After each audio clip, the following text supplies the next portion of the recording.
রসুল সাল্লাল্লাহু আলাইহি সাল্লাম জন্মের পরই তার মাকে হারিয়েছেন। রসুল সাল্লাল্লাহু আলাইহি সাল্লামকে যখনই জিজ্ঞাসা করা হতো যে, হে আল্লাহর রসুল, এই পৃথিবীতে সন্তানের জন্য অধিকতর হকদার, ভালো ব্যবহারের অধিকার কে রাখেন? রসুল সাল্লাল্লাহু আলাইহি সাল্লাম মার কথা বলেছেন। 3 বার তিনি মার কথাই বলেছেন।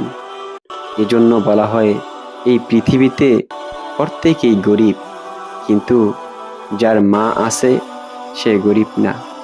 হযরত আলী রাদিয়াল্লাহু তাআলা আনহু বলেন, ওই ব্যক্তি বড়ই মূর্খ যে দুনিয়ার অর্থ সম্পদ অর্জন করার জন্য আল্লাহ তাআলার দেয়া সুস্বাস্থ্যকে হারায়, আবার সেই সুস্বাস্থ্য ফিরে পাওয়ার জন্য তার অর্জিত সম্পদকে নষ্ট করে।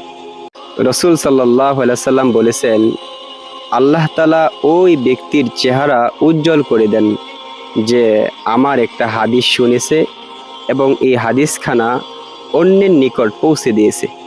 সুবহানাল্লাহ। সম্মানিত বন্ধুগণ, এই হাদিসখানা আমরা সকলেই শেয়ার করে এই সওয়াবের ভাগীদার হব ইনশাআল্লাহ।